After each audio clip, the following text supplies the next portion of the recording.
Good morning सभी को।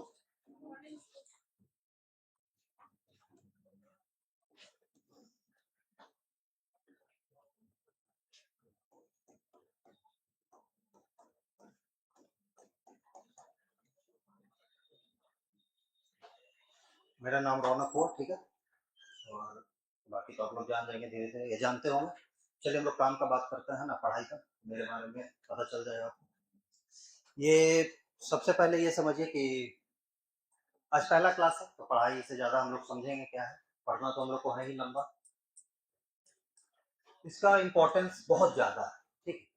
और एक ऐसा सब्जेक्ट है जिसमें सबको लगता है कि हमको आता ही है और आता भी है, ऐसा नहीं कि नहीं आता है। लेकिन यहीं पे सबसे बड़ा चैलेंज है इसका, कि जब ये इजी है तो अगर आप इसमें क्वेश्चन गलत करेंगे तो आप बहुत पीछे चले जाएंगे, है ना। बाकी कोई अगर सब्जेक्ट हार्ड है तो उसको आप गलत भी थोड़ा बहुत 10% ऊपर नीचे हुआ तो चलेगा। पीटी में लगभग यहाँ से कितना सवाल है, 35 के आसपास, ठीक। और मेंस में सोचो, अगर आप ढंग से पढ़ते हैं तो थोड़ा बहुत आप उसका उपयोग एग्जाम्पल के तौर पर ऐसे में भी कर सकते हैं। क्योंकि पूरी प्रक्रिया में आप इतना ही जानिए कि पीटी आप निकाल लेते हैं तो कितने नंबर का एग्जाम है, 900 का। आप कुछ भी पढ़ लेते हैं लेकिन 300 नंबर का क्या है, एसे, ठीक है।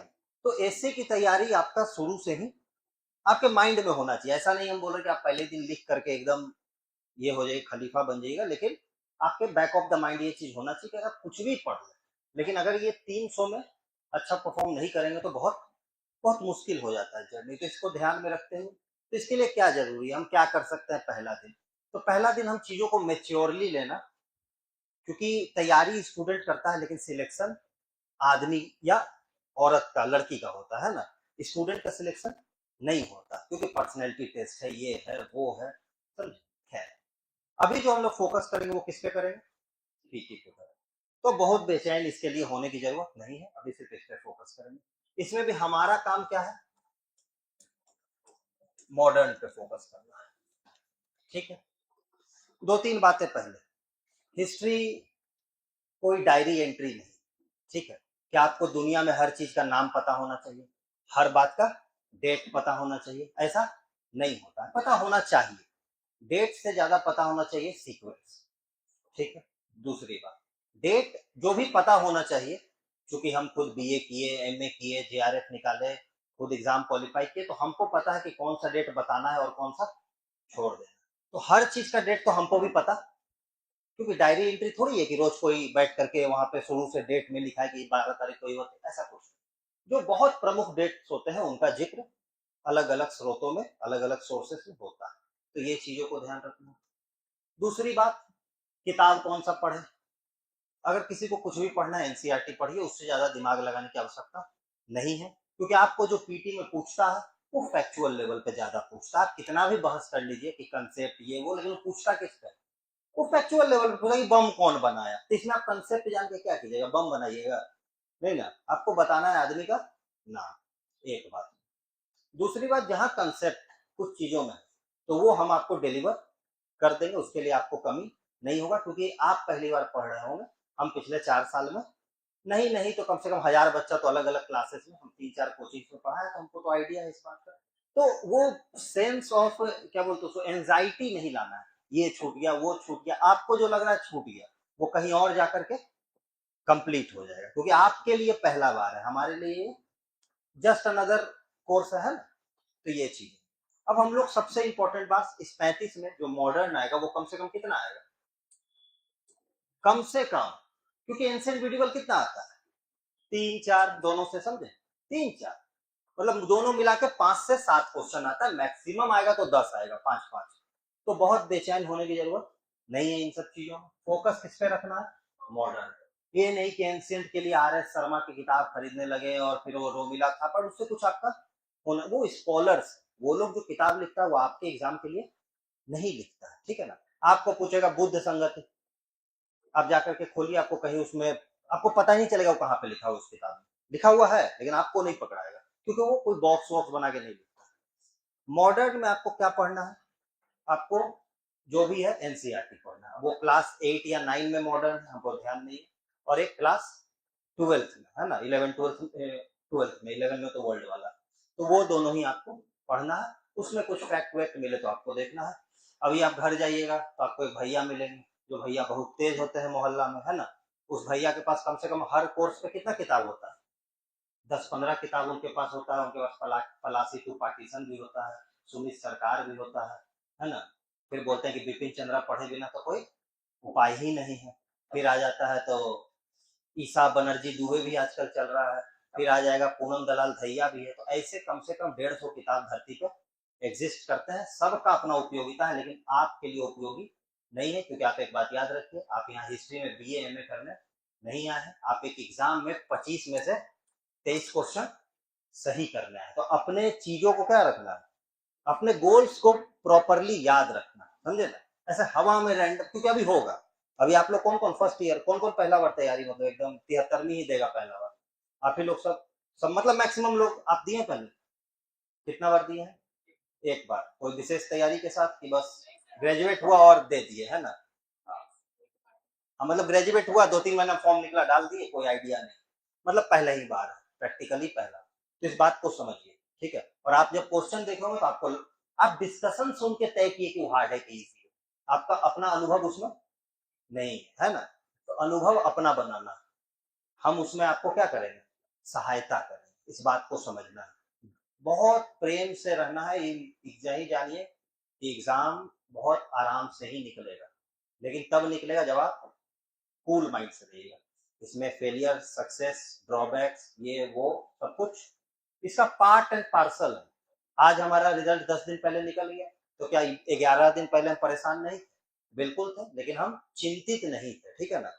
हमको था कि नहीं भी होगा तो हम फिर मेहनत, तो एकदम तैयार रहिए इस बात के लिए। आप लंबे रेस में आए, अभी चाहिए कल ही चाहिए तो नहीं मिलेगा, नहीं मिलेगा, समझ गए। 2 साल लगा ना कि प्रक्रिया में, अरे कितना भी समय कम लगेगा तो 1.5 साल लगेगा। तो आपको पेशेंस रखना होगा, ठीक है। तो अब चलिए हम लोग सिलेबस की तरफ आते हैं। कौन कौन आप लोग में से हिस्ट्री में पढ़े हैं, अपने से प्रयास किए हैं? सब लोग प्रयास किए हैं लगभग लगभग, ठीक है।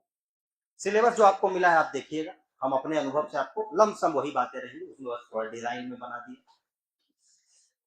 मॉडर्न हम लोग को पढ़ना है। हिस्ट्री कभी भी ऐसा नहीं होता है कि आज देश शुरू हुआ था तो सब मिल करके बोले थे कि क्या शुरू हो गया, मॉडर्न शुरू हो गया। ऐसा कभी हुआ होगा कि सब आदमी एक दिन उठा सुबह और बोला कि आज से क्या शुरू हो गया? तो ये माना हुआ बात, ये क्या है, माना हुआ बात। इतिहासकारों ने पढ़ने के लिए इस चीजों को मान लिया। तो इसमें सबसे प्रमुख इतिहासकार एक हुए जिनका हम लोग पढ़ते हैं, जिनका माना हुआ चीजों को हम लोग पढ़ते हैं। और एक किताब है एनसीईआरटी क्लास 6, 7, 8 में कहीं पे जिक्र है इसका, जेएस मील, क्या नाम है उनका, जेएस मील। क्या नाम, ब्रिटिश हिस्ट्री ऑफ इंडिया। उनकी किताब का क्या, कई बार ये क्वेश्चन डायरेक्ट है कि who wrote the book British history of India, JS Mill, class 6, 7 में दिया होगा, ठीक। तो उन्होंने कहा मॉडर्न जो एक ये टर्म है, ये टर्म है, ये क्या कोई प्रॉपर टर्म है? क्या कोई ऐसा कोई बोल सकता है कि नहीं यही मॉडर्न का डेट है? अच्छा, जनरली आप क्या मानते हैं मॉडर्न का डेट? जनरली आप क्या मानते हैं? कुछ तो डेट मानो, कभी तो पढ़ो, क्या मानते हो जी डेट? हाँ, औरंगजेब के बाद मानते हो, ठीक है। औरंगजेब की मृत्यु हुई थी 1707 में, ठीक बात है। एक थ्योरी ये भी है कि औरंगजेब के डेथ से क्या हो गया, मॉडर्न शुरू हो गया। अगर औरंगजेब के डेथ से मॉडर्न शुरू हो गया तो फिर 1761 पानीपत का लड़ाई मिडिवल में क्यों पढ़ते हैं? उसको मिडिवल में पढ़ते हैं मराठा के साथ, तो नहीं है, इसमें तो डिबेट हो गया। तो अगला व्यक्ति क्या माना कि 1757 पलासी से हुआ। किसे हुआ? बात अभी भी खड़ा है कि 1761 फिर क्यों है वहां पर। फिर अगला बोला कि नहीं नहीं ऐसे नहीं हुआ है। कब हुआ है? 1764 से हुआ। कब से हुआ? बक्सर से हो गया। उसके बाद अंग्रेज आ गया, लेकिन फिर भी इस पे भी क्या हो गया, डिबेट हो गया। फिर हुआ कि भैया कब से हो गया, 1857 से, कि अंग्रेजों के बाद अब क्या होगा, अभी तो अंग्रेज आ गए थे, अब अंग्रेज, एक तो ईस्ट इंडिया कंपनी आई थी, अब अंग्रेजी शासन आ गया, रानी का हेड हो गया। तो मतलब आप एक बात समझ गए, इसका कोई डिफिनेशन नहीं है ही नहीं डिफिनेशन। मानने के लिए हम लोग औरंगजेब की मृत्यु को मान के पढ़ लेते हैं। अब हम इसमें जो बात कहना चाहते हैं, नेवर गो इन सच डिस्कशन।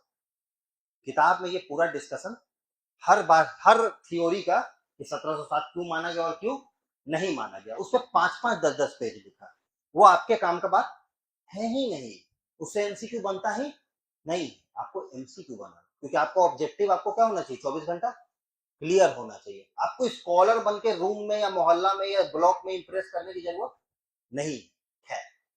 तो हम लोग अभी देखते हैं, देखिए अब एक बात समझिए, हम लोग जो देखते हैं वो 18th सेंचुरी। अब हम लोग पढ़ाई शुरू करते हैं 18, इसका मतलब क्या हुआ, 1700 से 1799। इसी समय मिडिवल का कुछ पार्ट, क्योंकि हम बताएं कि कोई ऐसा दिन नहीं था कि सब मॉडर्न मॉडर्न हल्ला करने लगा। मॉडर्न का मतलब हुआ कि जब फंडामेंटल चेंजेस सोसाइटी में आने लगे और उसको दिखने लगा। तो अब आप जानते हैं, आप सुने होंगे लेटर मुगल्स, क्या सुने होंगे, लेटर मुगल्स के बारे में सुने। तो वो इसी समय औरंगजेब के बाद जो भी राजा आए 1857 तक, वो क्या हुए, लेटर मुगल्स हो। लेटर मुगल्स के समय आपको पता है कि जो भारत था, भारत में पहले क्या था, अगर इसके पहले आए तो भारत अगर ऐसे है तो यहाँ पे किसका राज हुआ करता था, मुगल में बड़े बड़े राजा थे, बाबर, हुमायूं, अकबर, जहांगीर, शाहजहां, और ये लोग बहुत मजबूत राजा थे। औरंगजेब काफी पावरफुल राजा थे। लेकिन औरंगजेब की मृत्यु के बाद क्या हो जाता है, मुगल अंपायर थोड़ा सा कमजोर पड़ जाता है। क्या पड़ जाता है, कमजोर पड़ जाता है। हम लोग देखें, हम लोग चूंकि मिडिवल नहीं पढ़े तो हम दो तीन मुगल बादशाह को अभी देखेंगे, जो मिडिवल पढ़े तो फिर देखेंगे। तो एक व्यक्ति होता है, आप नाम सब सुनोगे, फर्रुखसियर, है ना, फर्रुखसियर का नाम सुने होंगे। तो यहाँ 2-3 कैरेक्टर हमेशा प्रोमिनेंट रहेगा, फर्रुखसियर। फर्रुखसियर के बारे में आप ये भी सुने होंगे, या भी सुनिए कि 1717 में वो क्या करता है, फरमान जारी करता है, और अंग्रेज आ चुके हैं भारत में, है ना, अभी सब कनेक्ट होगा, 1-2 दिन लगेगा। तो वो अंग्रेजों को देता है कि आप बंगाल में क्या कीजिएगा, ड्यूटी कीजिएगा, ठीक है। और यहां से माना गया कि अंग्रेजों ने अपना सत्ता धीरे धीरे धीरे धीरे बढ़ा दी। लेकिन क्या इन अंग्रेजों के पहले कोई यूरोपियन कंपनी आया हुआ, कौन आया हुआ, बहुत लोग आए, पुर्तगाली, डेन्स, डच। पुर्तगाली कब आया, उस समय भारत का बादशाह कौन है, दिल्ली सल्तनत का, 1498 में तो दिल्ली सल्तनत, क्योंकि मुगलिया सल्तनत तो 1526 से शुरू हुआ। तो उस समय कौन है भारत का बादशाह, सिकंदर लोदी, कौन है, सिकंदर लोदी मिडिवल का। अब पुर्तगाली का राइवल मॉडर्न चीज, तो कोई बाइफर्केशन कभी हो ही नहीं सकता। हम लोग सीक्वेंस में जो पढ़ते हैं, तो हम लोग पहले पढ़ते हैं 18th सेंचुरी। 18th सेंचुरी को एक चीज याद रखिएगा, एक सवाल आता है कि भारत में डार्क एज किसको कहा जाता है, किस सेंचुरी को कहा जाता है, इसका अर्थ क्या है, डार्क एज मतलब क्या हुआ, अंधकार का काल। क्या हुआ, कैसा अंधकार, लाइट बुझा दिया सब, नहीं। पॉलिटिकली जो अभी मजबूती थी भारत में, जो भारत में एकता थी मुगलों के शासन काल में, वो एकता क्या होती है, लेटर मुगल्स में टूट जाती है। क्या हो जाती है, और अब आपको दिखेगा कि यहां पे एक अलग से क्या बन जाता है, बंगाल, जिसमें आप सुने कि मुर्शीद कुली खान बना लेता है। फिर आप देखते हैं कि इधर एक क्या बन जाता है, मैसूर। इधर आप क्या देखते हैं, क्या बन जाता है, मराठा। इधर क्या देखते हैं, सिख, पंजाब, है ना। इसीलिए वाई 18th सेंचुरी, आपको एक लाइन में पता होना चाहिए, we are not going to write a no, मतलब ये इस पे कोई बहुत ऐसे नहीं लिखना, आपको मेंस में तो आता नहीं है, मेंस में तो मॉडर्न हिस्ट्री है। 18वीं किस सदी को डार्क एज कहते हैं, 18वीं सदी। क्यों कहते हैं, क्योंकि पॉलिटिकल डिसेंट्रलाइजेशन हो गया। क्या हो गया, एक लाइन का उत्तर क्या है, पॉलिटिकल फ्रेगमेंटेशन कहिए या उसको डिसेंट्रलाइजेशन कहिए। तो अब आपको जो लगे आप लिखते जाइएगा अपने हिसाब से, है ना। तो 18वीं शताब्दी को क्या कहते हैं, डार्क एज। लेकिन यहीं पे कुछ इतिहासकारों ने कहा कि भैया डार्क एज तुम कह रहे हो, ये तो तुम मानते हैं कि मुगल जब टूटा तो सब कमजोर हो गए। लेकिन आप इसको दूसरे तरीके से देखिए कि एक अमीर आदमी था मुगल, वो गरीब हो गया, तो क्या आ गया देश में, खराब समय आ गया, डार्क एज आ गया। लेकिन आप ये भी तो देखिए कि इसके एक गरीब होने से 4-5 ऐसे लोग क्या हो गए, अमीर भी तो हो गए। तो ये डार्क एज नहीं, तो ये डिबेट है हिस्ट्री में। लेकिन आपसे एक लाइन में जब पूछेगा तो आप डिबेट लिखिएगा कि आप उसमें ऑप्शन खोजिएगा, ऑप्शन खोजना। तो which century is called dark age, 18th century. Why, political fragmentation या डिसेंट्रलाइजेशन,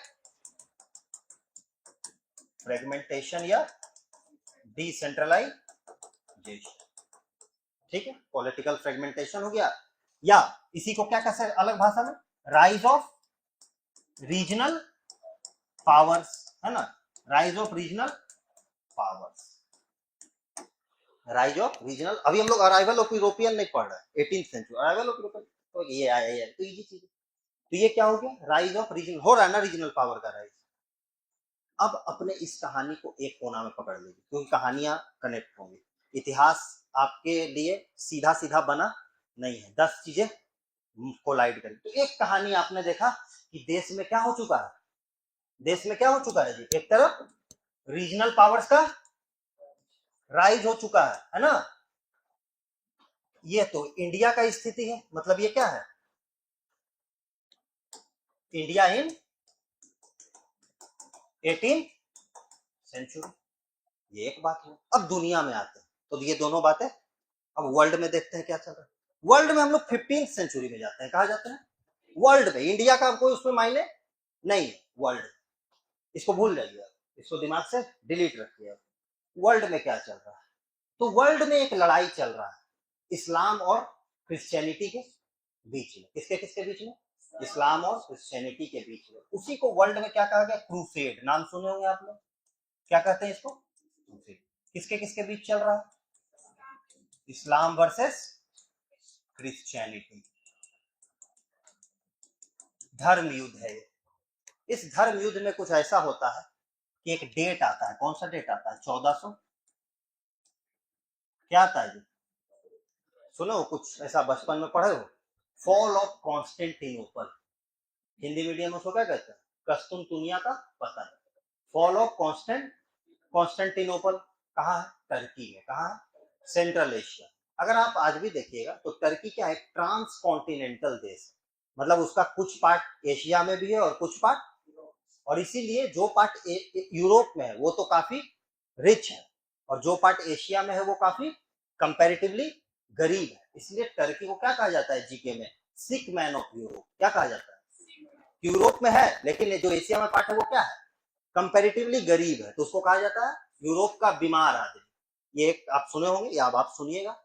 तो 1453, इसको एकदम एकदम इसको छोड़ दीजिए, हम दोनों को कनेक्ट कर देंगे। 1453 में क्या हो जाता है, फॉल ऑफ कॉन्स्टेंटिनोपल।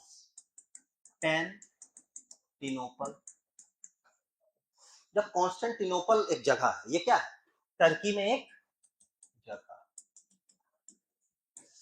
यहां पे कब्जा किसका हो गया, मुसलमानों का। किसका कब्जा हो गया, अच्छा यूरोप में क्या ज्यादा रहते हैं, क्रिश्चियन की मुसलमान, क्रिश्चियन। अब एक बात अब समझिए, ये यूरोप है, यहाँ कहीं पे क्या है, कॉन्स्टेंटिनोपल, और यहाँ कहीं पे एशिया है, ठीक है। यहाँ पे किसका कब्जा हो गया है, अब जो ये लैंड रूट था, अब यहां से यूरोपियन आ जा नहीं सकता, क्योंकि इस्लाम वाले लोग क्या बोलेंगे कि नहीं। एक सवाल यहाँ पे, क्वेश्चन लिखिए, साथ साथ लिखिएगा, जैसे एक सवाल एक जवाब हम आपको दिए हैं अभी तक, आप सीधा लिखेंगे कि 18वीं किस सदी को डार्क एज कहते हैं, क्यों कहते हैं, पॉलिटिकल फ्रेगमेंटेशन। 18वीं सदी के बारे में निम्नलिखित, सुनिए गौर, 18वीं सदी के बारे में निम्नलिखित कथनों पर विचार करें, analyse the statement regarding 18th century, it is called dark age, सही गलत, सही की गलत, सही बात।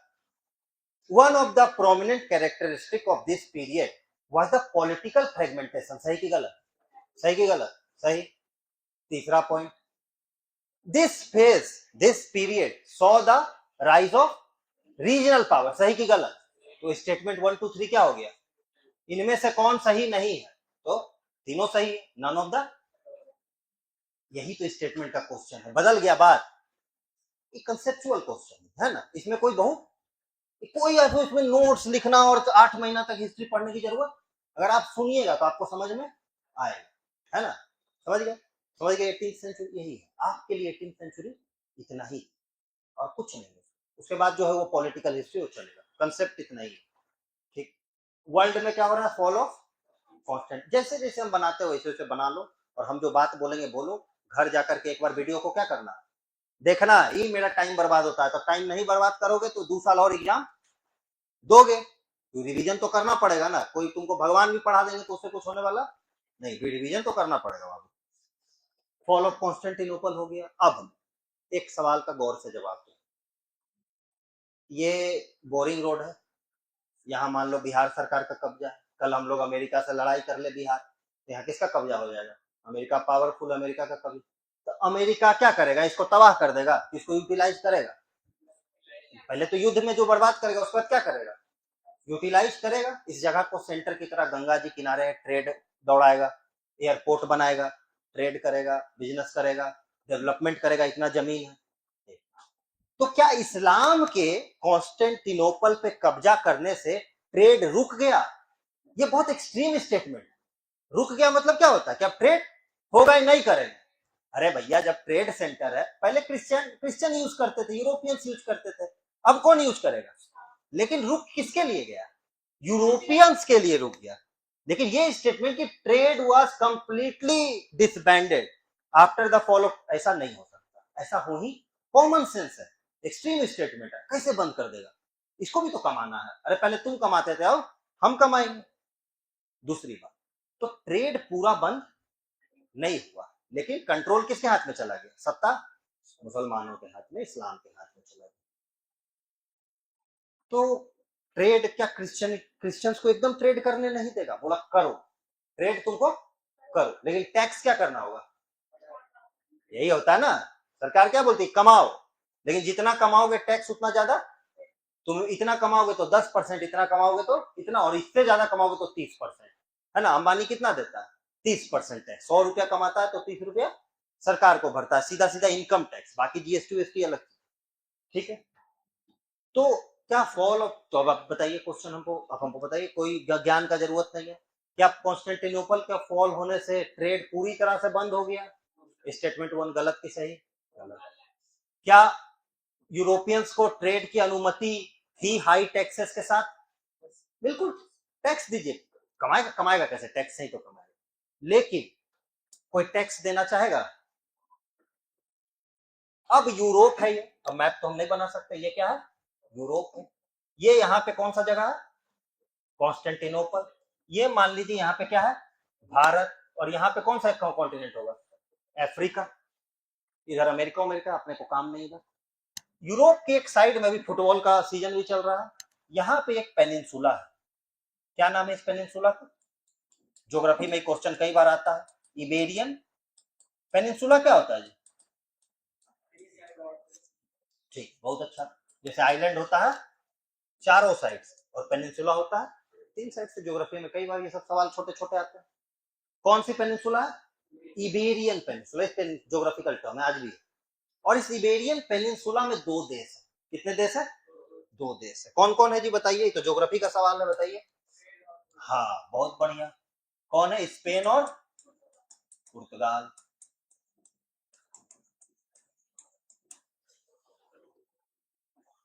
1453 में इसमें क्या हो चुका है?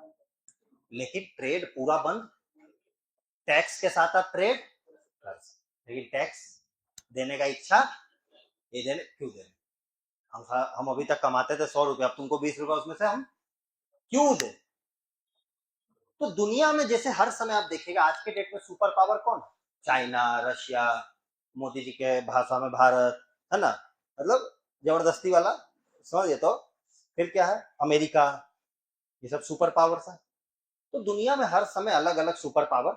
1940 के पहले कौन सुपर पावर था? 45 के पहले इंग्लैंड, है ना जी? पूरा दुनिया में उसका ये था।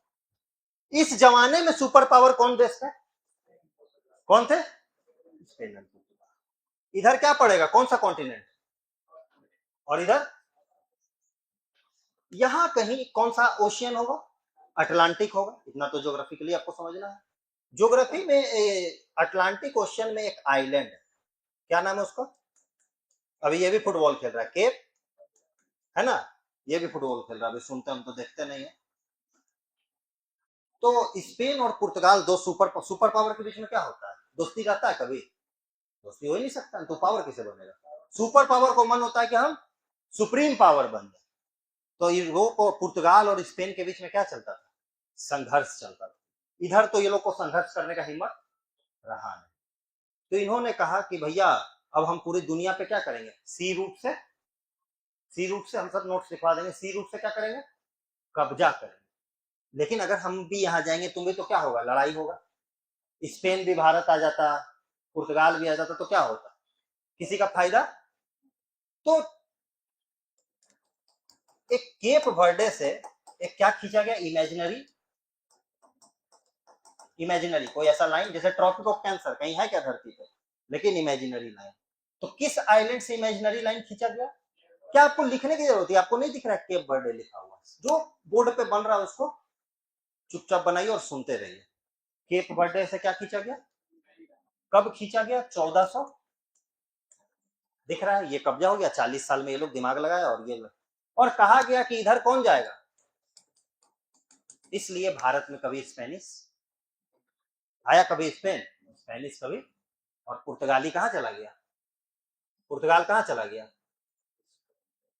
इधर से नहीं आया था, इधर से आया था, है ना, केप ऑफ गुड होप होते हुए यहां कौन आ गया।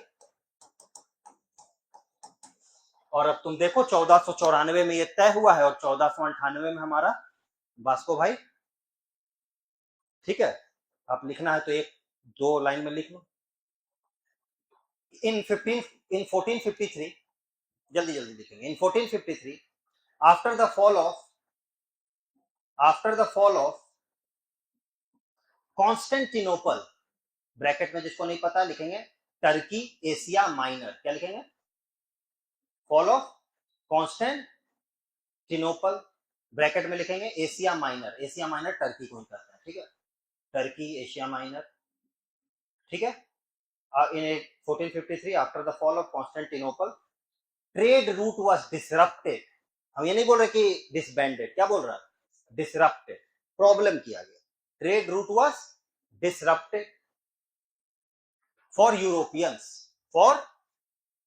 यूरोपियंस, ट्रेड बंद हुआ क्या, नहीं हुआ, ये ध्यान रखना, हर चीज कॉपी में लिखा हुआ नहीं रहेगा, दिमाग भी है आदमी के पास। Trade route was disrupted for Europeans, hence they decided to explore the sea route, hence they decided to, hence they copy, copy घर में जाके लिखेगा, कॉपी ले लीजिए, अच्छा ठीक है, अच्छा हाँ कॉपी में लिखना, ठीक है, हाँ बाबू ऐसा कॉपी में नहीं लिखिए, अच्छा घर, क्योंकि उसमें लिखिएगा राइटिंग ठीक हो गई, उसी में लिखना आपको, है ना, तो क्या है, क्या बोले, explore the sea routes, hence they decided to explore the sea routes। अगला पॉइंट, नेक्स्ट पॉइंट, in 1494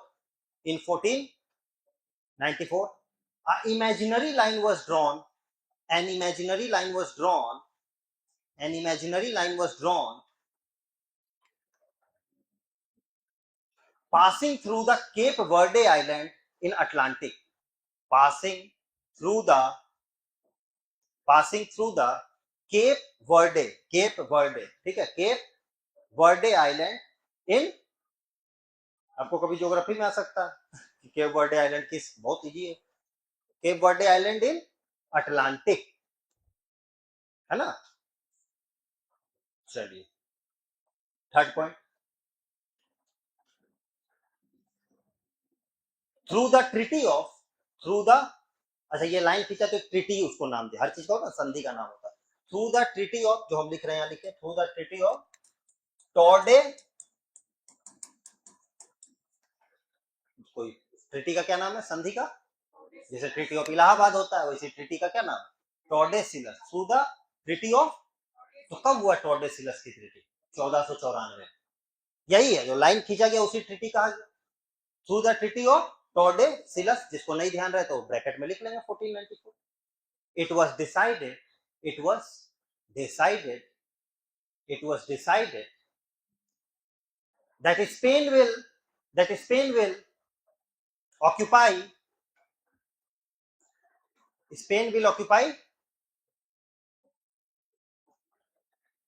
क्या बोलते हैं, बेस्ट बोलेंगे ना इसको, west side of the line and Portugal on the eastern side, Cape Verde से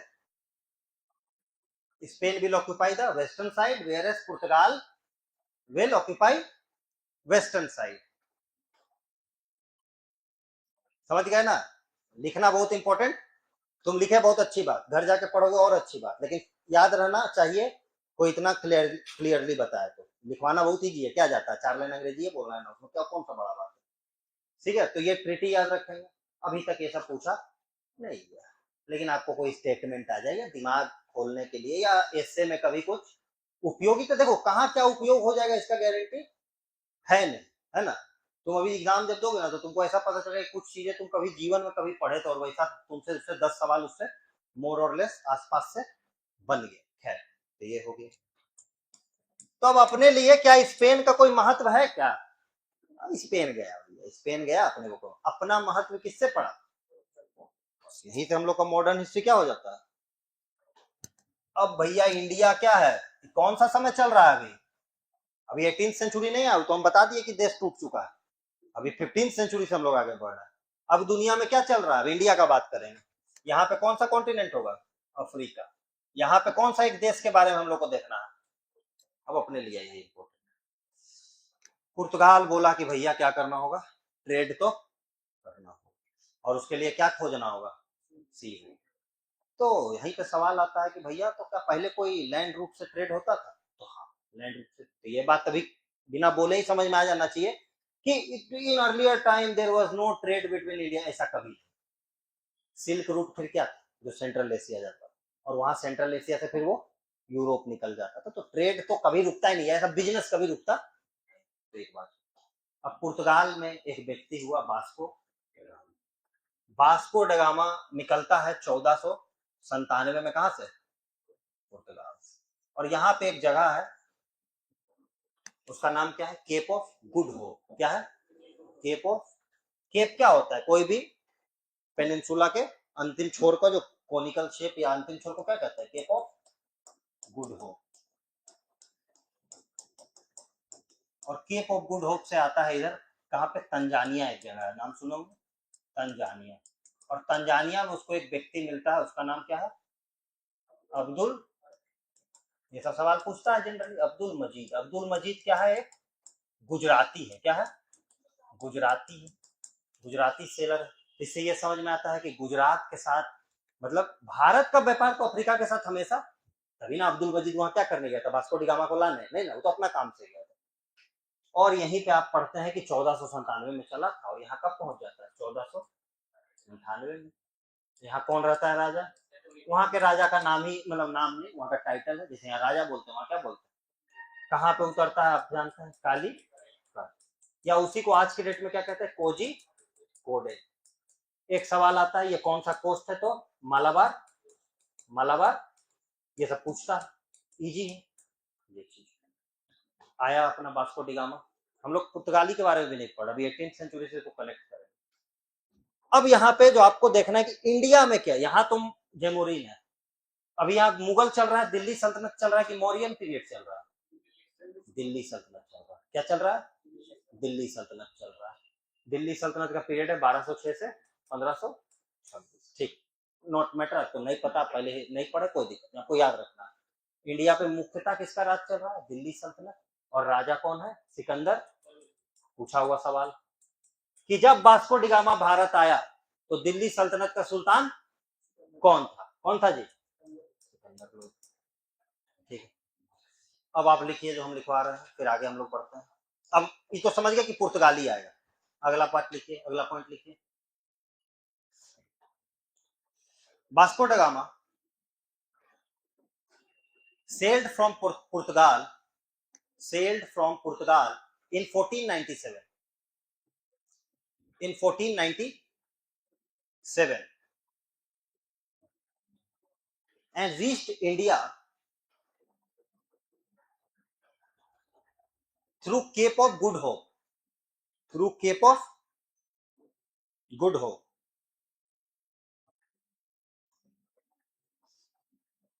In 14 Cape of Good Hope by, नहीं comma देकर लिखो, हेल्प बाय गुजराती। ये पूछा हुआ सवाल है कि कौन सा सेलर था, गुजराती था, पारसी था, ठीक है। क्या है? बाय गुजराती सेलर अब्दुल मजिद, माजिद, हाँ अब्दुल माजिद, है ना। and landed on Calicut, bracket में लिख लेंगे मालाबार कोस्ट, उधर केरल वाले को मालाबार कोस्ट कहते हैं, मालाबार कोस्ट, है ना। इन ऑन 20 मई 1498, ऑन 20 मई 20 मई 20 मई 20 में 1490 डेट पूछा। तो यहाँ डेट पूछा तो हम बताएं वो कब निकला, ये जानने की जरूरत, एग्जैक्ट डेट जानने की जरूरत नहीं। ठीक है, ये पहुंच गया Vasco D gamma. Vasco D gamma जब यहाँ पहुंचा तो देखा कि यहाँ तो पैसा ही पैसा। आप सुने भी है कि 60 गुना 60 टाइम्स ज्यादा प्रॉफिट कमा करके गए। हमारा मकसद यहाँ वास्को डी गामा की कहानी कहना आज नहीं है। हमारा मकसद है कि पुर्तगाली भारत में आ गए। पुर्तगालियों ने यहाँ पे जम करके, वास्को डी गामा कहानी अगले क्लास में, पुर्तगालियों ने यहाँ पे जम करके पैसा कमाया, अंधाधुन पैसा कमाया, कब्जा किया गोवा पे, ये किया वो किया, सब कुछ किया। और समझो इस बात को, अब कुछ लिखने की जरूरत नहीं। पुर्तगाली आए कब थे? 1498 में। और अगला जो कंपनी आया है भारत में मुख्यतः, वो कौन सा आया है? वो कब आया है? 15, बहुत आगे आया है, समझ रहे हो, बहुत आगे आया। कब आया? 1594 पढ़ाएंगे तो देखेंगे। एक आया था व्यक्ति, उसके बारे में जब डच कंपनी पढ़ाएंगे तो वो तब आया था। और कंपनी कब बन गया था? 1600। कितना गैप है? तुम ऐसे पढ़ते हो कि पुर्तगाली के बाद डच आया, लेकिन आ गया। कितना गैप है? 100 साल का गैप। तो तुम समझो कि 100 साल तक कितना क्या किया हुआ एक छत्र। इसको महसूस करो। तुम जब पढ़ते हो तो तुम पढ़ते हो कि पुर्तगाली आया डच, तो लगता है कि पुर्तगाली आया डच आया, लेकिन एक दिन में तो 100 साल, समझ रहे हो कितना होता है? 100 साल, पूरा जनरेशन का जनरेशन चेंज। तो 100 साल तक किसका मोनोपोली चलता है? फिर थोड़ा सा जल्दी जल्दी में क्या हो गया? कौन आ गया? East India. हम अंग्रेज के बारे में ईस्ट इंडिया कंपनी ही बोले, तो हम लोग वही बोले। 1600 में बन जाता है। फिर आ जाता है थोड़ा सा डेनिश, डेनमार्क वाले, डेन्स, है ना। ये कब आता है? 1600। फिर आता है आपका, कब आता है? 1664 में बनता है। 1668 में देखेंगे, 1668 में भारत आ जाता है, 4 साल में आ जाता है। कंपनी 64 में बन जाती है। कहने का अर्थ है कि पुर्तगालियों ने 100 साल तक भारत पे क्या किया? एक छत्र यूरोपियन पावर की तरह अपना शासन प्रशासन किया, है ना, अपना ट्रेड वेट किया। लेकिन यहीं पे संघर्ष, अब जब तक ये लोग आ रहे हैं तो भी मुगल सल्तनत क्या है? मजबूत है। किसका काल है? 1602 किसका काल है? हाँ, अकबर। फिर 1605 तक अकबर, जहांगीर, औरंगजेब। मतलब क्या कमजोर है क्या भारत? भारत कमजोर? पॉलिटिकल फ्रेगमेंटेशन हुआ है? डार्क एज हुआ है? नहीं, अभी तक सर ऐसा नहीं हुआ। अभी तो भारत मजबूत ही, लोग आता है, ट्रेड करता है और अपना रास्ता पकड़ता है। चूंकि ये कंपनियां, ये 100 साल से ऊपर आ गया। ये भी समझो कि 1707 को अगर हम डेट मान ले तो ये लोग भी लगभग लगभग क्या है? 100 साल से ऊपर रह गए। ये तो 200 साल हो गया। इसका तो उतना नहीं, ये भी क्या है, लगभग 50 साल हो गया, 40-50 साल हो गया। और इसका 40-50 मत गिनो, ये देखो कि इसको पता है कि यूरोपियन पावर यहाँ पे पिछले 100 और 200 साल से कोई ना कोई मौजूद है। अब जब छोटे छोटे सेंटर टूटते हैं तो ये कंपनियां उनको क्या करती है? अपने हक के लिए, एक काम करो, बंगाल, तुम मान लो बंगाल तोड़ दिए, तो हम अंग्रेज हैं, हम आए कि एक काम कीजिए सर, आपको पैसा का तो जरूरत होगा ही, आप एक काम कीजिए, हमको अपने यहाँ ट्रेड करने, हम आपको एकदम गजब, मतलब आपको सोना से क्या करेंगे? तौल देंगे। तो तुम सोचोगे हम नया नया राजा बने हैं, क्या किया जाए, इसको रख लिया जाए, काम का आदमी लग रहा है। यही होना शुरू हुआ लेमैन भाषा में। कैसे हुआ नहीं हुआ तो पूरा पढ़ेंगे हम लोग अभी महीना 1.5 महीना। ये हुआ। अब होता क्या है, अब इस बात को तुम समझ गए। अब होता क्या है कि मतलब अब देखो, अगर 18th सेंचुरी, तो दो चीजें एकदम दिख रहा है कि भारत में क्या हो चुका है? Political fragmentation. और यूरोप के तरफ से अगर देखो तो क्या हो चुका है? कंपनीज यहां पे क्या हो चुकी है? 200, 150। अब पिक्चर क्लियर हो गई। अब एक कमजोर सत्ता और एक मजबूत कंपनी। अभी संघर्ष किसके बीच में? कमजोर सत्ता और, अब कंपनी के लिए, अब कंपनी कौन कौन है? पुर्तगाल भी है, डच भी है, इंग्लिश भी है। डेंस का उतना नहीं है, डेंस नहीं रहे उन सब चीजों में। फ्रेंच भी है, डेंस मिशनरी है, पढ़ाएंगे हम। ये कंपनियां हैं, इनको क्या चाहिए? ज्यादा से ज्यादा कब्जा, ज्यादा से ज्यादा कब्जा। कब्जा करना आसान इसलिए है क्योंकि पहले लड़ना पड़ता था एक बड़े पावर से, अब किससे लड़ना पड़ता है? एक बार बंगाल से। तब आप पढ़ते हैं कि पलासी हुआ, बक्सर हुआ। फिर लड़ना किससे पड़ता है? मराठा से। तब आप पढ़ते हैं कि फर्स्ट सेकंड थर्ड हो गया। फिर आप पढ़ते किससे लड़ना पड़ा? मैसूर से। फिर आप पढ़ते 1 2 3 4 हो गया। समझ गए? लेकिन ये 1 2 3 4 1 2 ये सब कौन लड़ रहा? अंग्रेज। पुर्तगाली लड़ रहा है क्या? डच लड़ रहा है क्या? फ्रेंच लड़ रहा है। तो भारत में 18th सेंचुरी में 3 घटनाएं मोस्ट इंपोर्टेंट है। 18th सेंचुरी पे पूरा कुछ भी उसका पूरा किताब लिखा जा सकता है। 3-4 घटनाएं क्या है, बहुत इंपॉर्टेंट है। सबसे पहले भारत क्या हो गया है? कमजोर हो गया है। क्या हो गया है? कमजोर हो गया। किससे? राजनीतिक तौर, है ना, ऐसा तो खाना नहीं मिल रहा। राजनीतिक तौर पे डिसेंट्रलाइज्ड हो गया, फ्रेगमेंटेड हो गया। लेकिन ये सारी कमजोरी नहीं है। रीजनल पावर का क्या हो गया? रीजनल पावर क्या होगा? स्ट्रांग हो गया। और ये कमजोर कौन हुआ? सेंट्रल अथॉरिटी, है ना। तो स्टेटमेंट्स बनाते जाओ। In 18th century central administration was weak. सही बात। In 18th century we saw the rise in regional power. सही बात। सही बात। चलिए, ये दो बातें भारत के अंदर समझो। भारत का डायनेमिक्स ये है। वर्ल्ड में क्या है, मतलब भारत वर्ल्ड के लोगों के लिए क्या है? वर्ल्ड के लोगों के लिए क्या है? कमजोर सेंटर और राइज ऑफ रीजनल पावर। लेकिन कंपटीशन तो हर जगह है। क्या नौकरी के बाद कंपटीशन नहीं? प्रमोशन का कंपटीशन है ना। चमचागिरी में कंपटीशन, हर जगह कंपटीशन। तो अब ये इंडिया का तो चल रहा है, इधर बचे पुर्तगाली, डच, इंग्लिश। और ये तो हम लोग जानते हैं बाय डिफॉल्ट कि जीतना किसको है इसमें? इंग्लिश। तभी तुम्हारे यार इसमें तो कोई साइंस नहीं है, ये तो हम लोग जान रहे हैं। तो दो संघर्ष चलेगा बाबू। वही पूरा इतिहास है तुम्हारा 18 लगभग 1857 तक में। यही पूरा इतिहास है। समझो, सिलेबस समझा रहे तुमको, हम पढ़ा भी नहीं रहे अभी तक। अब एक स्ट्रगल चलता है विद इन द यूरोपियंस। क्या चलता है? देयर आर टू, मतलब दो तरह का स्ट्रगल चल रहा है। तुम पॉलिटिकल सिचुएशन समझ गए हो भारत का। अब दो स्ट्रगल चल रहा है। एक चल रहा है विद इन यूरोपियन कंपनीज। इसमें हमको ये बाय डिफॉल्ट पता है कि अंग्रेज जीते हैं, तभी तो वो राज किए, ये तो कोई बताने की जरूरत नहीं। तो इधर है एक तरफ अंग्रेज को हम क्या लिखेंगे बार बार? East India. सब ईस्ट इंडिया कंपनी है, लेकिन इसको हम लोग बोलचाल में बोलते। तो ये पहले किसको हराएगा, मतलब एक एक करके किसको हराना है इसको? फिर ये मुख्य 3। अब एक एक करके ये क्या करता है, तो आप वही इतिहास में पढ़ते हैं कि बैटल ऑफ स्वाली 1612 में किसको कैंसिल कर दिया? पुर्तगाल। यहाँ पर रखते हैं चीजों को, वो स्ट्रगल है उसका। फिर आप पढ़ते हैं डच के साथ, तो बैटल ऑफ बेदारा 1759 पढ़ेंगे हम लोग।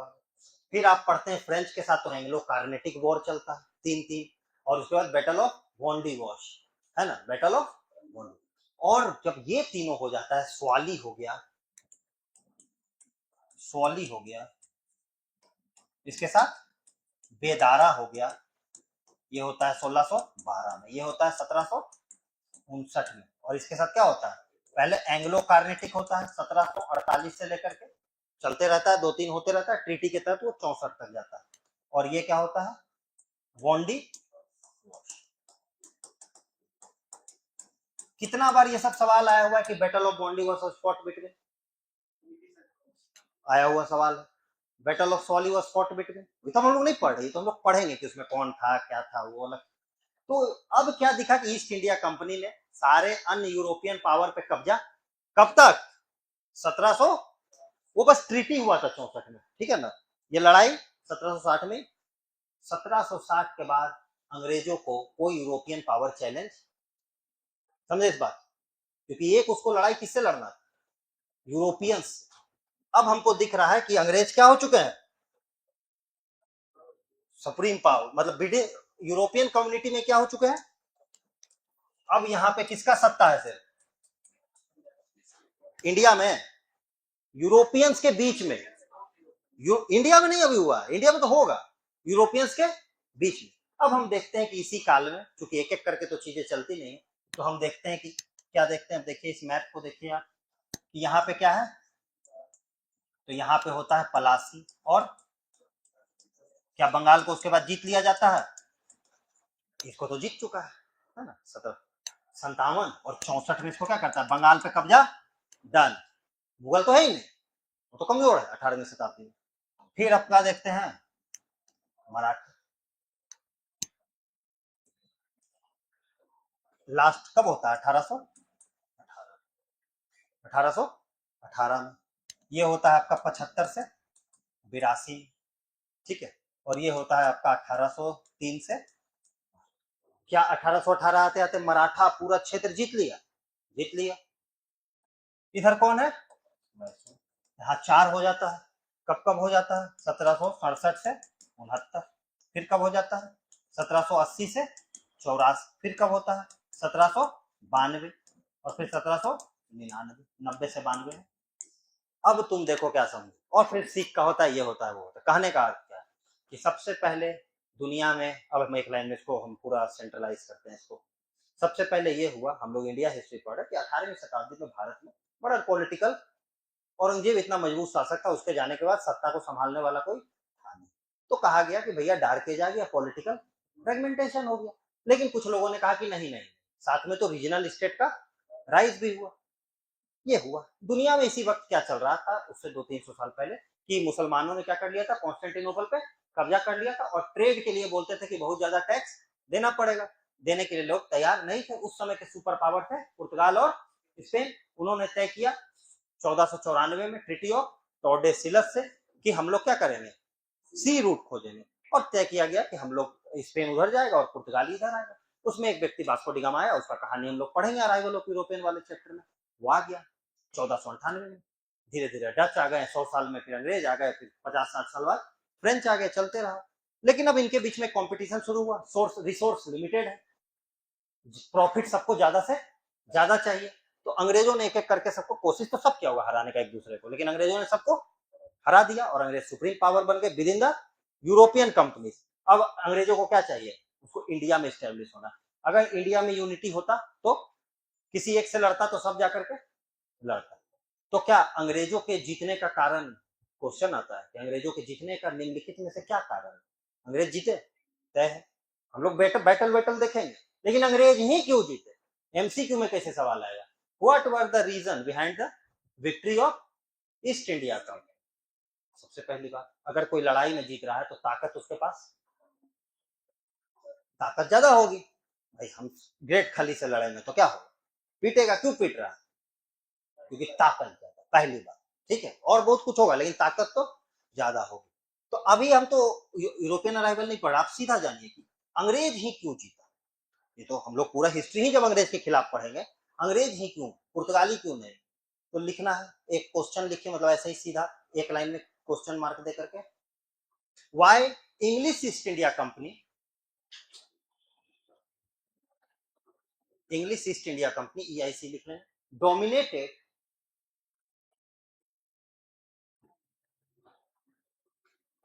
Dominated the political situation. बात समझ गए आप, उतना कंप्लीट पॉलिटिकल सिचुएशन। तो एक सवाल आता है, अच्छा क्वेश्चन होगा ये। पहली बात एक एक करके जो हम लिख रहे हैं वो लिखते जाएंगे।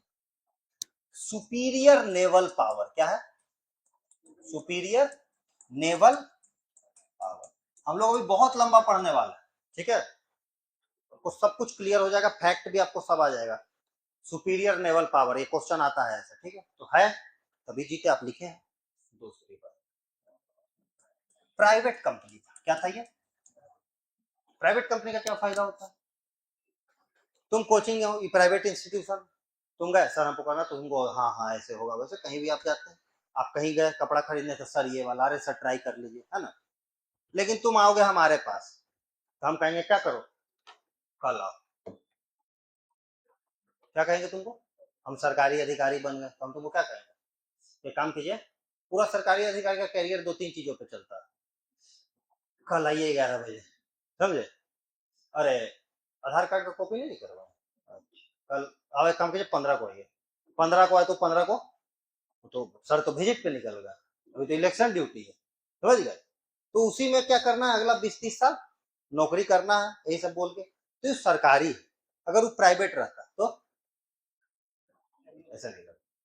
आईसीआईसीआई बैंक में आप 1 करोड़ रुपया लेके जाइए, आपको ठंडा भी पिलाएगा, एसबीआई में आप 5 करोड़ लेके जाइए, जाना जमा करना करो, नहीं करना है सर्वर फेल हो जाए, तुम 5 करोड़ लेके घूम रहे हो, समझ, उसको कोई मतलब है ही नहीं। तुम आईसीआईसी में जाओ, तुरंत कोल्ड ड्रिंक, चाय, समोसा, प्राइवेट, ये बात, चूंकि प्राइवेट कंपनी था तो ब्यूरोक्रेटिक जो एक हर्डल होता है वो इसके पास, ये बार बार पूछता है कि फ्रांस और अंग्रेज में अंग्रेज क्यों जीतेगा। हम कहते हैं फ्रांस नहीं, किसी से भी, डच भी प्राइवेट था, लेकिन वो अपने को कंसिडर नहीं करता, अपने को कंसिडर कि अंग्रेज क्यों जीता, डच में भी खूबी होगा 10, लेकिन अंग्रेज ही क्यों जीता, क्योंकि ये कारण है, ये क्या है, ये कारण है कि वो एक, जब प्राइवेट कंपनी था तो लाल फीताशाही जिसको कहते हैं, रेड टैपिज्म, कि ये काम कीजिए, पहले आप एक एफिडेविट लाइए, अरे इसमें फर्स्ट क्लास मजिस्ट्रेट का साइन तो है ये नहीं, ना ना ना, ये नहीं चलेगा, इसका एक 4 फोटोकॉपी कराइए, इसको सेल्फ अटेस्टेड कीजिए, फोटो पे आधा साइन होना चाहिए, उसके बाद फाइल जमा होगा, फिर जमा होगा तो जमे रहेगा, वो जम जाएगा। बोलता ना कि भारतीय ब्यूरोक्रेटिक सेटअप क्या करता है, इतना ठोस कदम उठाता है कि कदम उठ ही नहीं पाता, ज्यादा ठोस हो जाता है, समझे, तो ही वाली बात है। लेकिन प्राइवेट कंपनी क्या करता है, चट मंगनी पट दिया, तुरंत काम होना चाहिए, है ना।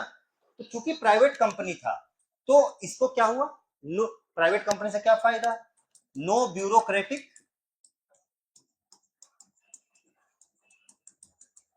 हर्डल, ठीक है, no red tapism, red tapism समझते हो, लाल फीताशाही, मतलब औपचारिकताओं में ही होता है ना, कि नहीं ये सर है तो सर है तो ऐसे रहना, वो ना औपचारिकता ज्यादा होता है, लाल फीताशाही उसी को कहते हैं, ब्यूरोक्रेसी में चलता है टर्म, लाल सुनते होगे न्यूज में कि लाल फीताशाही ने देश को क्या कर दिया, बर्बाद कर दिया, कि हर चीज में इतना औपचारिकता, ये कागज वो कागज, इसलिए अब तुम जब पढ़ोगे, हम बोलो इसलिए मेच्योरली तुम चीजों को भी समझोगे, तो तुम देखोगे कि सरकार क्या कर रहा है, प्राइवेटाइजेशन ला रहा है, किससे इकोनॉमी क्या होगा, पहले गाड़ी क्या बनता था, और एम्बेसडर, पूरा देश का सबसे बड़ा नेता भी किस पे घूमता था, क्योंकि और कोई गाड़ी बनाना अलाउ ही नहीं, ही ए टू एट कभी कदाल थोड़ा बहुत बनता था, और कोई गाड़ी, अब देखो, अब तुम्हारे पास कितना भी पैसा है तुम क्या खरीद लेते हैं, एम्बेसडर, लेकिन अब तुम्हारे पास पैसा है तुम कुछ भी खरीदो, तुम ये खरीदो वो खरीदो, तो तुम्हारा आइडिया नहीं, गाड़ी का मतलब महंगा महंगा गाड़ी है, लेकिन पहले ये लाओ नहीं, तो ये सब चीजें थी, तो नो रेड टैपिज्म, तो क्या ये भी ब्रिटिश, याद रखना है कि ये भी ब्रिटिशर्स के पावरफुल होने का एक बहुत बड़ा रीजन, ठीक है। तो ये दो बातें बहुत इंपॉर्टेंट, आपको ये तो समझ में आएगा, लेकिन ये वाला भी आपको, कि प्राइवेट कंपनी होना एक बहुत अच्छी बात, मतलब इस सेंस में तो अच्छी बात है कम से कम, क्योंकि प्राइवेट कंपनी प्रॉफिट के लिए जाती है, और प्रॉफिट के लिए जो करना पड़े वो करेगी, ठीक है, और ये सब चलेगा, हम लोग और आगे पढ़ेंगे तो चीजों को कनेक्ट तो करते ही चलेंगे। तो ये दो बातें अंग्रेजों ने जीता, इस बात को आपको ध्यान में रखना है हमेशा।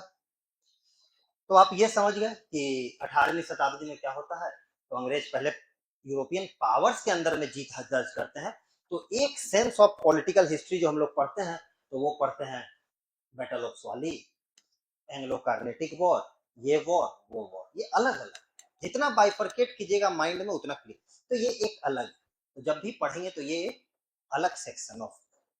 फिर हम लोग पढ़ते हैं कि बंगाल पे कैसे कब्जा किया, तो फिर हम बंगाल पे जब बात करते हैं तो बंगाल का थोड़ा सा इतिहास देख लेते हैं, तो वहां पे आ जाता है मुर्शिद कुली खान, अली वर्दी खान, सिराज उद्दौला, और फिर देखते हैं पलासी है।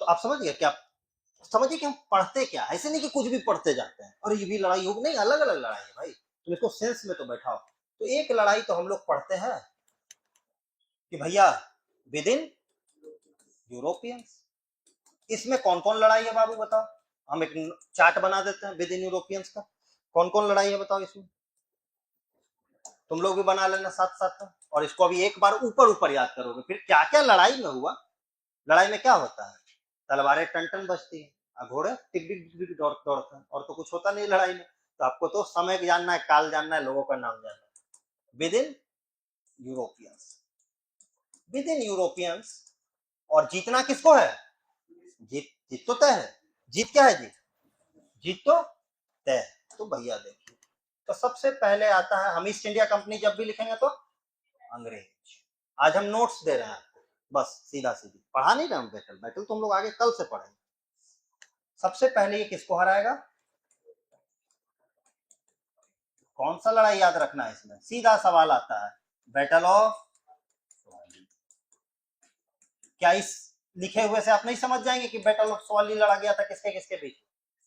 इसमें पुर्तगाली कमांडर का नाम का जिक्र नहीं, अंग्रेज जीता, अंग्रेजी कमांडर के नाम का जिक्र है। जब पढ़ेंगे तो पढ़ेंगे, अभी बस नोट्स की तरह लिखते जाए। कब होता है? 1612, 1612, क्योंकि अब एक में नाम लिखेंगे तो बाकी में भी नाम लिखना होगा, फिर वो बहुत हजार्डस हो जाएगा, है ना।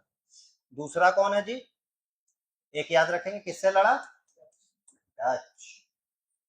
कब लड़ता है आखिरी लड़ाई? बैटल ऑफ बेदारा, बीओ लिखते हैं हम, ठीक है। बैटल ऑफ बेदारा कब लड़ा? 1759। बताएंगे इसके बारे में भी जब बंगाल को पढ़ेंगे। पलासी उलासी के समय का ही घटना है, और बेदारा भी वहीं पे हुआ है, उधर ही हुआ। फिर किससे लड़ता है? फ्रेंच। फ्रेंच से दो तरह की लड़ाई चलती है, एक साउथ इंडिया में और एक नॉर्थ इंडिया में। एक कहां चलती है? उसमें डुप्ले उपले काउंट ले ली, वो देखेंगे हम लोग जब पढ़ेंगे। तो साउथ इंडिया में एक चलती है। साउथ में क्या चलता है? एंग्लो कार्नेटिक। सुने हो ना ये सब? सुने तो हो गए, नहीं तो आज सुनो। एंग्लो कार्नेटिक कितना हुआ था? 1, 2 और 3, ठीक है। 3 एंग्लो कार्नेटिक को, जिसमें हम लोग चार्ट बनाते हैं कि ये ट्रीटी से खत्म हुआ, ये था, वो था, 3 बोर्ड। ये बस याद रखना है, ठीक है। 1746 से तो डेट वेट, ठीक है। एक किधर हुआ? Battle of वॉन्डी।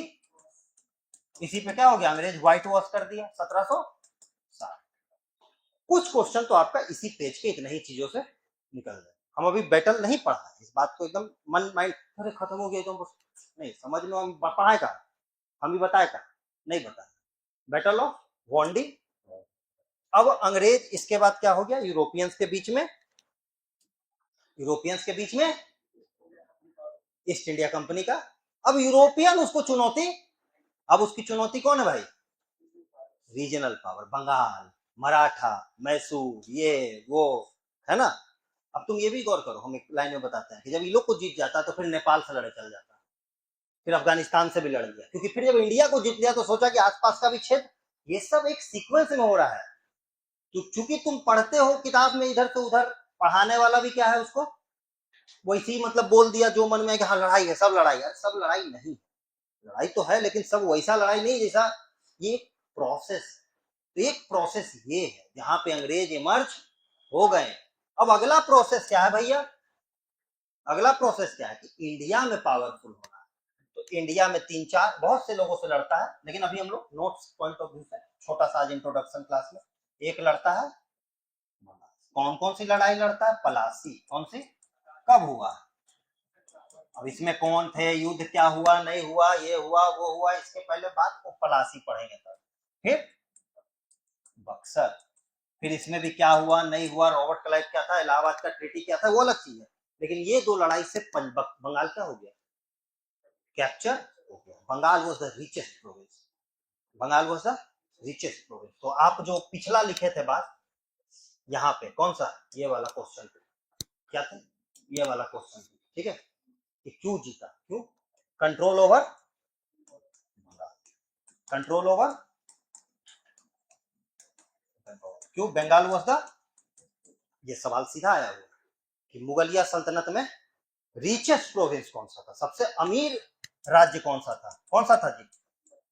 तो जिसके पास पैसा रहेगा वही ना जीतेगा, वही अच्छा युद्ध कर पाएगा ना। तो चूंकि बंगाल पे कंट्रोल था किसका? अंग्रेजों का।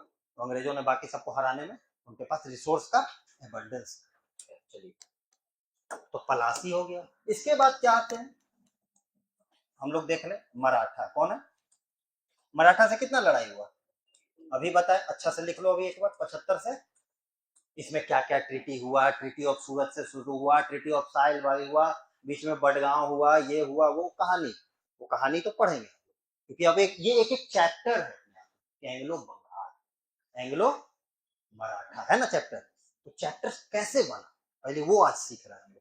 फिर क्या चैप्टर है? एक एंग्लो, जब मैसूर के बारे में पढ़ते हैं तो फिर टीपू सुल्तान और हैदर अली के बारे में वहीं पे पढ़ते हैं, ऐसे रैंडम थोड़ी पढ़ लें कि एक दिन उठाए तो ये पढ़ लिए वो पढ़ लिए।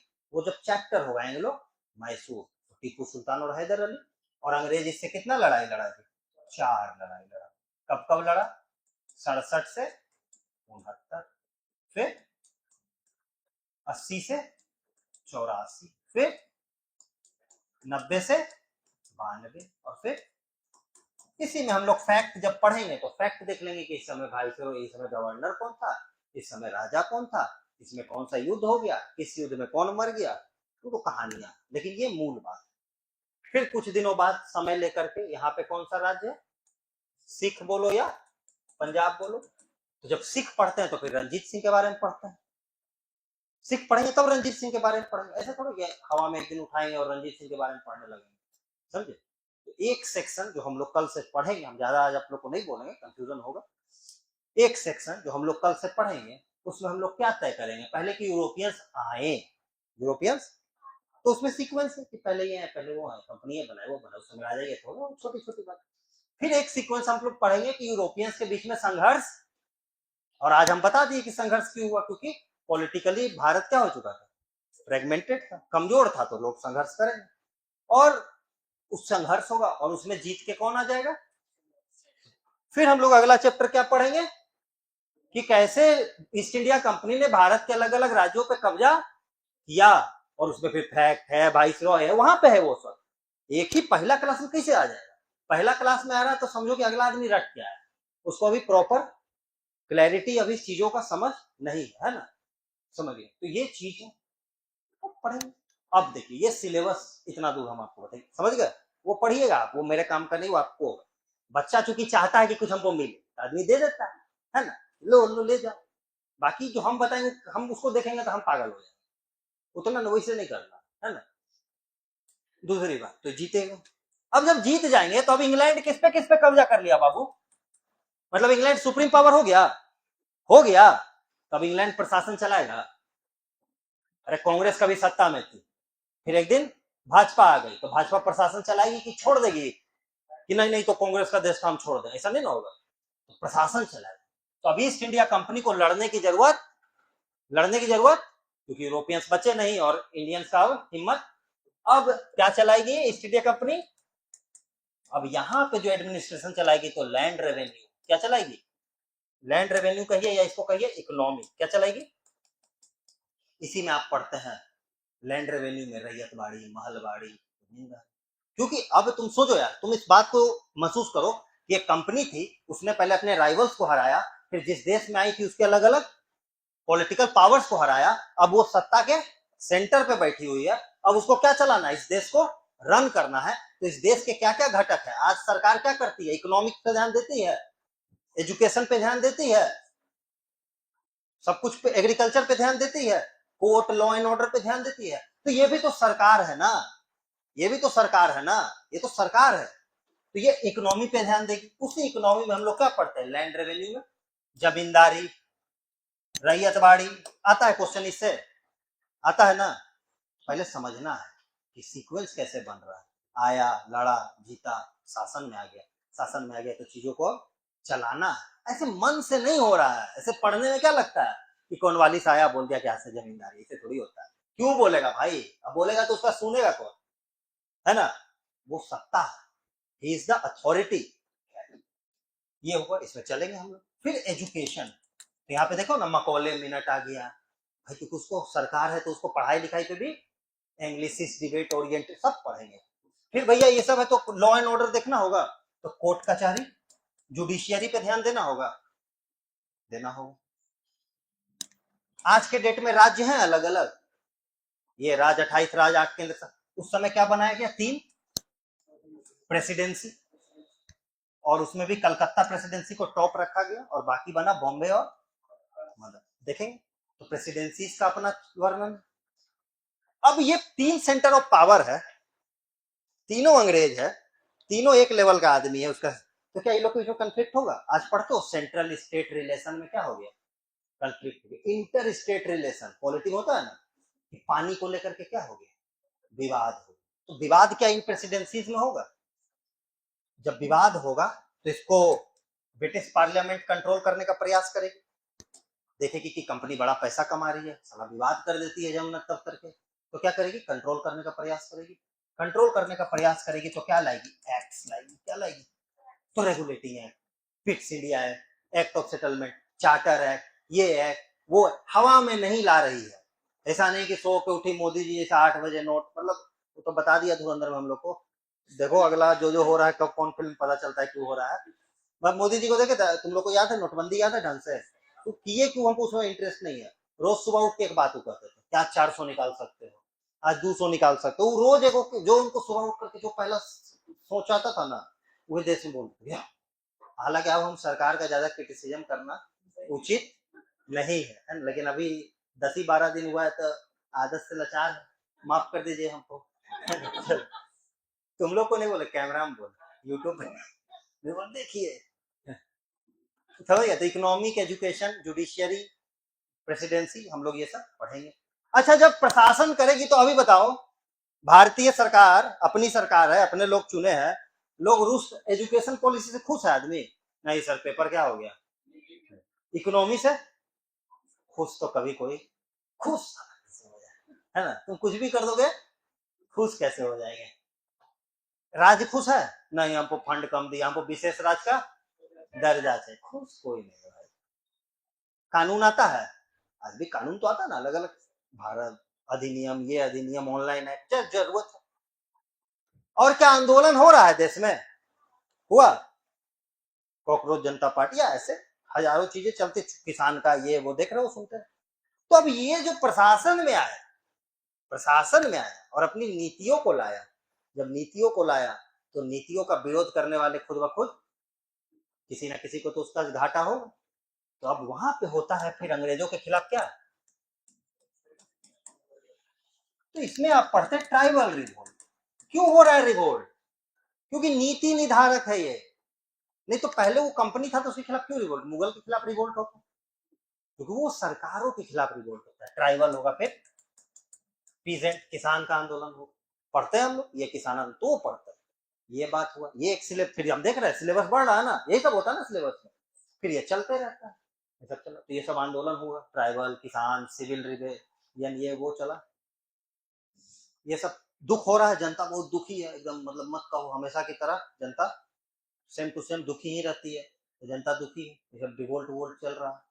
लेकिन अंग्रेजों के आने से एक तो बात है कि हमारे अंदर एक नया कल्चर, हम अब कौन सा कपड़ा पहना है, महंगा सस्ता की बात छोड़िए, कौन सा कपड़ा पहना है, सब वेस्टर्न कपड़ा पहना है। हम लोग किस मीडियम में पढ़ रहा है, अंग्रेजी लिख रहा है, अंग्रेजी में बात करते हैं, है ना, अंग्रेजी में प्रयास कर रहे हैं चीजों को समझने का। तो किसका इम्पैक्ट, अगर यहाँ स्पेनिश आ जाता या पुर्तगाली उस दिन युद्ध जीत गया होता तो हम लोग क्या बोलते, पोर्तुगीज बोलते, चूंकि अंग्रेजों ने रहा तो ये कल्चर। और भारतीय हर संस्कृति में कुछ ना कुछ कमी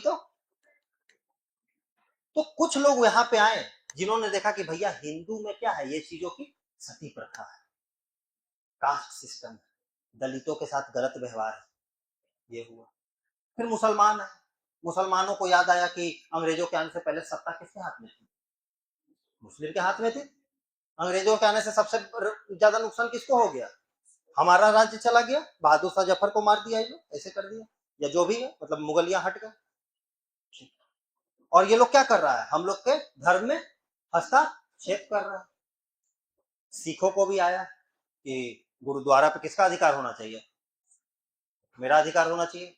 पारसियों को भी हुआ कि हम लोग को क्या होना चाहिए, हम लोग को भी कुछ राइट वाइट मिलना चाहिए। तो इसी को कहा गया फिर सोशियो, उसी में है। राजा राम मोहन रॉय इधर है, दादा भाई नौरोजी उधर है, भावी आंदोलन मुसलमानों में है, सिंह सभा सिक्स में है। तो ये सोशियो क्यों, क्योंकि अंग्रेज आए तो एक नया आइडिया, नया विचार, सही गलत छोड़िए लेकिन नया तो है, ये सब चला। तो ये एक चैप्टर है, ये एक चैप्टर है। अब तुम सोचो 1757 से लगभग कब्जा हो ही चुका है पलासी, 64 में, मतलब 5-7 साल, और ये चलते चलते कहाँ आ गया, 1500-1800, 100 साल सत्ता में ये लोग बैठा हुआ है, मोर और लेस एक तरफा राज कर रहा है, छूट के कमा रहा है, किसान परेशान, आदिवासी परेशान, आम जनता परेशान, ऑर्थोडॉक्स सेक्शन भी परेशान, मिलिट्री भी परेशान कि हमको प्रमोशन नहीं, पढ़ेंगे 1857 पढ़े हो ना, मिलिट्री को ये नहीं मिलता तो क्या कर दिया वो लोग 1857 में, रिवोल्ट कर दिया, यही पढ़ते हैं। जब रिवोल्ट कर दिया तो क्या आ गए, तब सरकार को लगा ब्रिटेन में नहीं, अब ये कंपनी के बस की बात और कंपनी के जब बस की बात नहीं है तो अब सत्ता कौन संभालेगा? रानी संभालेगी। और आया गवर्नमेंट ऑफ इंडिया एक्ट। इसके पहले क्या आता था? Charter act. कंपनी को अधिकार मिलता था सरकार के द्वारा। चार्टर हम किसको? हम सरकार है और आप एक कंपनी है, तो मैंने आपको परमिशन दिया। लेकिन जब मैं खुद ही सरकार हूं और मैं क्या लाऊंगा? गवर्नमेंट ऑफ इंडिया है। मैं सरकार खुद हूं, मैं खुद को अब बोल रहा हूं कि मैं ये पहले आप मेरे पास आते थे, हमको पैसा देते थे या जो भी देते थे, हम आपको चार्टर मतलब वो परमिशन एक तरह की, तो इसलिए वो चार्टर एक्ट। और 1858 से क्या आता है? गवर्नमेंट ऑफ इंडिया है। ठीक है। फिर 1857 में विद्रोह होता है। विद्रोह अनसक्सेसफुल हो जाता है इंडियन पॉइंट ऑफ व्यू से, और अंग्रेजों को समझ में आता है और अंग्रेज यहीं से पॉलिसी लाते हैं डिवाइड एंड, जब इन लोगों को मिलने। लेकिन इंडियंस भी सोचते हैं कि अंग्रेजों को हम लोग हराने का प्रयास किए, हरा नहीं पाए, और वहीं से फिर धीरे धीरे प्री कांग्रेस छोटे छोटे संगठन बनते हैं। वो एक दिन आकर के कांग्रेस बनाते हैं, और कांग्रेस में फिर फेजेस है, moderate phase, extremist phase. Extremist phase में जब नेता सक्सेसफुल नहीं होते हैं, जेल चले जाते हैं, तो युवा जो होते हैं वो बम मारना शुरू कर देते हैं। फिर गांधी जी आते हैं और गांधी जी चीजों को हैंडल कर लेते हैं। फिर चंपारण होता है, नॉन कोऑपरेशन होता है, ये फिर पॉलिटिक्स चलता है, कभी ये कभी वो कभी ये कभी वो। बहुत डिटेल में आपको पढ़ाएंगे, मजे से पढ़ाएंगे, मतलब आपको जीवन के असीम आनंद का उपलब्धि होगा। उसके बाद ये हुआ, फिर गांधी जी 1922 में क्या कह देते हैं कि नहीं, चोरी चोरा कर दिया, अब हम आंदोलन, सुनो नहीं सब आंदोलन। फिर क्रांतिकारी खड़ा हो जाता है, फिर भगत सिंह आ जाते हैं। देखो, देख रहे हो, एक बार 1908 में बम फूट रहा है किंग्स फोर्ड, 1908-14 तक। फिर जब 1916 में गांधी जी आ गए 17 में, तो फिर बम फूटना। फिर गांधी जी जब चले गए तो फिर 1923-24 से फिर शुरू हो गया काकोरी उकोरी। इससे एक क्लैरिटी हुआ दिमाग में कि जब भी देश में सेंट्रल लीडरशिप का कमी होता है तो लोग क्या करते हैं? एक्सट्रीमिस्ट हो जाते हैं। समझ गए? खैर, हम लोग पढ़ेंगे, बहुत डिटेल में पढ़ेंगे। फिर ये सब चलते रहता है। आजादी में रास्ते सबके अलग अलग हो सकते थे, मंजिल क्या था? एक था। तो भगत सिंह का अपना तरीका है। सुभाष चंद्र बोस कांग्रेस में रहते रहते रहते 1940 में आकर के नहीं उनका पटरी खाता और वो निकल जाते हैं, वो इंडियन नेशनल आर्मी बनाते हैं। वर्ल्ड वॉर हो जाता है, अंग्रेजों पे दबाव होता है दुनिया भर का। चीजें हम अभी जब पढ़ाएंगे तो आपको समझ में आएगा कितना ऊंच नीच उठा पटक है पॉलिटिक्स में। और उसके बाद भारत आजाद हो जाता है। सिंपल सा सिलेबस है, तो आपको यहीं तक समझना है। इसके बाद तो टोटल बहुत इजी है। इसके बाद बातें ज्यादा है लेकिन चीजें बहुत इजी है, क्योंकि यहाँ से अब सीधा क्या है 1947 तक कि हमको क्या ले लेना है? दो फेजेस, नहीं आजादी में दो फेजेस। पहले हमको लेना है राइट्स। क्या लेना है? मॉडरेट्स क्या है? आजादी मांगते हैं क्या? नहीं, हमको क्या चाहिए? पहले राइट्स। लेकिन समझ में आता है कि राइट मिलेगा, राइट मिलेगा, राइट नहीं मिलेगा। राइट मिलता तो कोई दिक्कत नहीं था। हम लोग को क्या चाहिए अब? और इस इंडिपेंडेंस को पाने के अलग अलग रास्ते, रेवोल्यूशनरियों का अलग रास्ता, गांधी जी का, कम्युनिस्टों का, समाजवादियों का, सब पढ़ेंगे। इसी बीच में अंबेडकर है, वो आजादी के लिए नहीं लड़ रहा है, वो कह रहे हम इस आजादी का करेंगे क्या? अगर हम जिस कम्युनिटी से हैं और ये हजारों करोड़ लोग हैं, इनका शोषण होते रहेगा, तो अंग्रेज बैठे चाहे भारतीय बैठे चाहे पुर्तगाली बैठे, हमारा क्या होगा? तो इसी बीच में दलित मूवमेंट भी चलता है। क्योंकि देखो आज देश है, तुम आज समझो, क्या खाली देश में पॉलिटिकल मूवमेंट चल रहा है? देश युद्ध भी कर रहा है, देश मैच भी खेल रहा है, सब हो रहा है ना। देश पाकिस्तान से लड़ भी रहा है, देश युद्ध, देश में कॉकरोच जनता पार्टी का आंदोलन भी चल रहा है, देश में पेपर लीक भी हो रहा है, इसी देश में कोई अधिकारी, तो कोई भी चीज एक एक करके तो सब पैरेलल चलता है। और टीचर का एज अ गाइड, टीचर तो क्या एज अ गाइड हमारा काम क्या है कि चीजों को सिंक्रोनाइज करके आपको क्लैरिटी, आपको यहां तक हम आज रोकते हैं और हम लोग कल से चैप्टर वाइज इसको पढ़ेंगे। आप अच्छा कॉपी लेकर के आएंगे, मन को एकदम क्या करके आएंगे? प्रसन्न कर, खुश। पढ़ना आपको क्या है? कल हम जो चैप्टर पढ़ाएंगे, आपको एक किताब खरीदना, आप लोग सब जानते होंगे आज के डेट में, घटना दुनिया में कोई बोले इससे आता है, हम कह रहे हैं आए ना आए। क्या ये क्वेश्चन किसी एग्जाम में आया था तभी लिखा है यहाँ? बात खत्म। बहस नहीं, बहस करने के लिए कोई जरूरत, आप काम कीजिए, है ना। जब आप काम करिएगा तो आपको बहस करने का ना मन होगा ना जरूरत पड़ेगा। ठीक है, तो आपको अगर रीडिंग देना है, आज तो ऐसा कोई चीज नहीं आप रीडिंग दे क्योंकि सिलेबस है, रीडिंग आपको अपने से देना है, तो आप क्या दे रीडिंग देंगे? NCERT. Never go for big books, क्योंकि you have to study almost 10-15 subjects.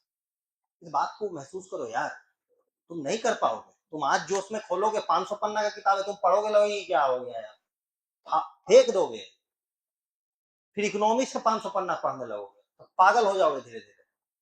तुमको क्या लग रहा है कि जो निकाल लिया वो भगवान होता है? कुछ नहीं होता, वो बस स्ट्रेटेजिकली क्या करता है, हाँ वो समझने में लगता है 2 अटेम्प्ट 3 अटेम्प्ट। तो अगर तुमको कोई समझा रहा है वो 3-4 अटेम्प्ट के बाद, तो तुम्हारा काम क्या, होशियारी क्या है कि समझ ले। इसीलिए तो तुम यहाँ आए हो, इसीलिए तो तुम अपने यहाँ पे समय और पैसा लगाए हो। इस बात को समझेंगे।